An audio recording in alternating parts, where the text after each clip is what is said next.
यह कहानी है सीतापुर नामक गांव की। सीतापुर नामक गांव में हरकू नाम का एक जमींदार अपनी पत्नी सावित्री के साथ रहा करता था।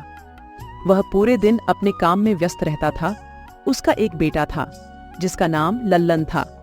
वह हर समय गांव में बस बेफिजूल की इधर उधर घूमा करता था और जमींदार लल्लन को लेकर बहुत ही परेशान रहा करता था। एक दिन लल्लन सावित्री को कहता है, अरे सावित्री, लल्लन कहाँ गया है? वो कहीं दिखाई नहीं दे रहा है। वह तो यहाँ नहीं है, वो अभी अपने दोस्त के घर गया है।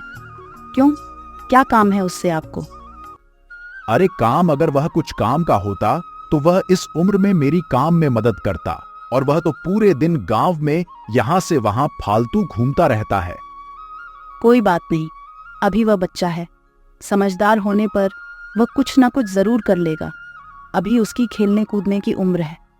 वह और समझदार, उसे तो तुम्हारे लाड प्यार ने बिगाड़ दिया है। अगर ऐसे ही चलता रहा तो वह कभी समझदार ही नहीं हो पाएगा। अगर तुम उसे इतना लाड प्यार दिखाती रहोगी तो वो और ज्यादा नालायक हो जाएगा। अरे बस करिए, आप तो उस बेचारे के हाथ धोकर ही जुम्मे पड़ जाते हो। चलो, अब आप थक गए होंगे, आप बैठिए, मैं आपके लिए खाना लगा देती हूँ। ऐसा कहकर सावित्री बात टाल देती है और वह हरकू को खाना दे देती है। अगले दिन, माँ, मैं थोड़ी देर बाहर जाकर आ रहा हूँ। ठीक है बेटा, जाओ।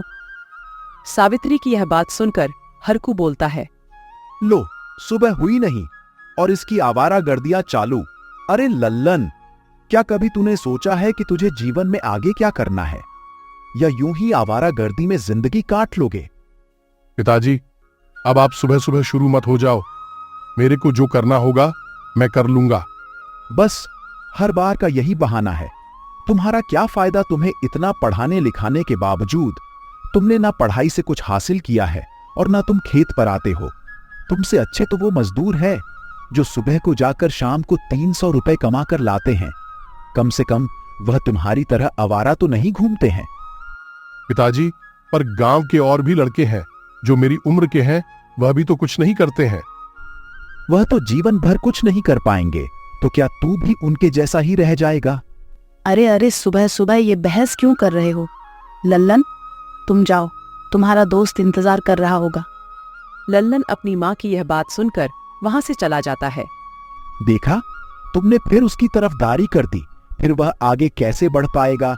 अगर वह आज नहीं सुधरेगा तो वो कभी नहीं सुधर पाएगा। अरे तुम कैसी बात कर रहे हो? आप ये सब बात छोड़िए, अब आप भी खेत पर जाइए। खेत पर लोग आपका इंतजार कर रहे होंगे। सेठ वहां से चला जाता है। हाँ भाई रामू, इस बार की कैसी फसल हो गई है? अब की बार हमें फसल से मुनाफा होगा या नहीं? अरे मालिक, आप परेशान मत हो मालिक, इस बार की पैदावार पिछले साल से बहुत ज्यादा हुई है। हरकू अपने नौकर रामू से बात ही कर रहा था। तभी हरकू का दोस्त मंगलू वहां आ जाता है। अरे भाई मंगलू, आज हमारे यहाँ कैसे? बड़े दिन बाद आए हो। अरे भाई हरकू, मैं तुम्हें गजब की बात बताने आया हूँ। अरे ऐसी क्या बात है, मुझे भी बताओ। हरकू, जंगल के पास जो पेड़ है ना, उसके पास एक ब्रह्मचारी साधु आए हैं जो किसी के भी भविष्य को बता देते हैं। अरे भाई, यह फर्जी चीजें हैं, ये केवल पैसा कमाने के उपाय हैं। हमें इन बाबा लोगों से दूर ही रहना चाहिए। ये बस हम जैसे 2-4 लोगों को ढूंढते हैं और उनको पागल बनाकर उनसे अच्छे खासे पैसे लूट लेते हैं। मैं तो कहता हूं, इन बाबा से दूर ही रहो। अरे हरकू भाई, कैसी बात कर रहे हो? वह साधु पैसे नहीं लेता है, और उसने कल हरिया के भविष्य के बारे में बताया था जो आज पूरा हो गया है। अच्छा, सच्ची में भाई? चलो भाई, आज मैं उनके पास जाऊंगा। हाँ चल, मैं अब चलता हूँ। मैं तो तुझे बस यही बताने आया था। इतना कहकर मंगलू वहां से चला जाता है।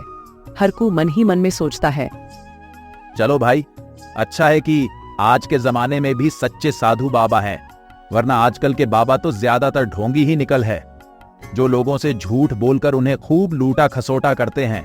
चलो बाबा के पास चलता हूँ, अपने बेटे के बारे में कुछ पता करके आता हूँ।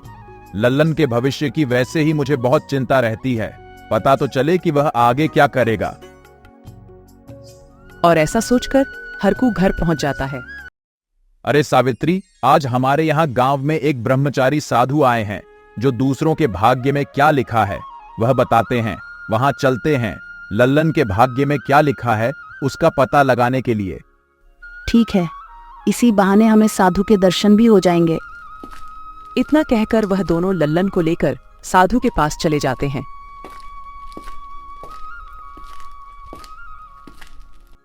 प्रणाम साधु जी, यह मेरा बेटा लल्लन है। आप इसके भाग्य में क्या लिखा है उसके बारे में कुछ बताने का कष्ट कीजिए। भला हमें भी तो पता चले कि इसके भाग्य में क्या लिखा है। हाँ लल्लन बेटा, मेरे पास इधर आओ।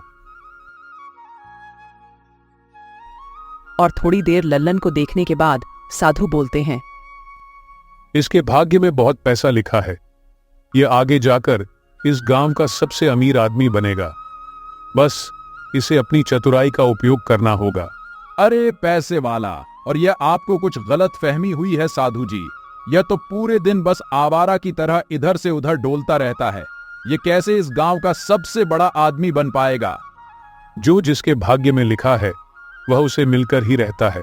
भाग्य का लिखा कोई नहीं मिटा सकता है। बस पिताजी, अब आप मुझे बार बार आवारा मत कहना। साधु जी ने जो मेरे लिए कहा है वह सत्य है, तो आपको अब मेरी आगे चिंता करने की कोई जरूरत नहीं है। वो तो हम लोग आगे चलकर देख ही लेंगे कि तू क्या करेगा। और एक दिन लल्लन जंगल की ओर जा रहा होता है कि तभी वहां उसे एक बूढ़ा आदमी एक मटकी को लेकर बैठा हुआ दिखता है। अरे काका, क्या बात है? आप बहुत परेशान लग रहे हैं। हाँ बेटा, मैं इस मटके को घर तक ले जाना चाहता हूँ, पर मेरे से मटका नहीं उठ पाता क्योंकि मेरी कमर में दर्द रहता है। कोई बात नहीं काका, मैं इस मटके को आपके लिए आपके घर पर लेकर चलता हूँ। अरे धन्यवाद बेटा, आज के जमाने में कहाँ ऐसे मदद करने वाले मिलते हैं। फिर वह दोनों उस वृद्ध आदमी के घर चले जाते हैं। ठीक है काका, यह मैं मटका आपका इधर रख देता हूँ। धन्यवाद बेटा, आज तुम नहीं होते तो मेरी मदद कौन करता। बेटा, आज मैं तुझे एक ऐसा रहस्य बताने जा रहा हूं जिससे तू बहुत अमीर हो जाएगा। बेटा, यहां से 100 कोस दूर एक जंगल है जहां एक गुफा में राजा का छुपा हुआ खजाना रखा है और उस खजाने की रक्षा एक शैतान कर रहा है। बस बेटा, तुम उस शैतान के सवाल का सही जवाब दे देना अपनी बुद्धि के कौशल से। और यह सुनकर लल्लन खजाने की खोज में जंगल की ओर निकल जाता है।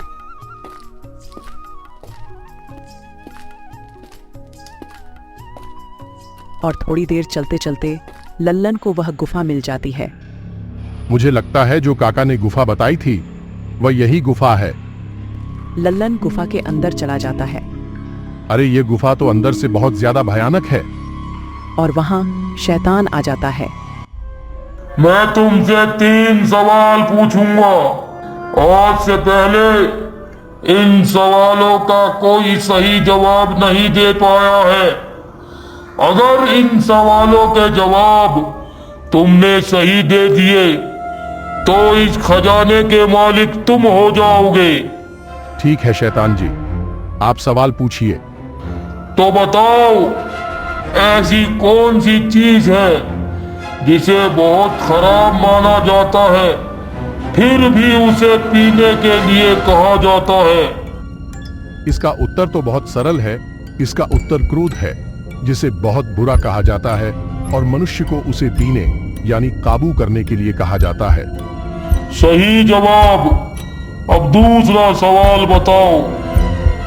ना उसे छुआ जा सकता है, ना ही उसे पकड़ा जा सकता है, ना उसे देखा जा सकता है, लेकिन उसे महसूस किया जा सकता है। इसका उत्तर है हवा, जिसे हम बस महसूस कर सकते हैं, पर उसे ना तो छुआ जा सकता है और ना ही पकड़ा जा सकता है, ना उसे देख सकते हैं और बस हम उसे महसूस कर सकते हैं।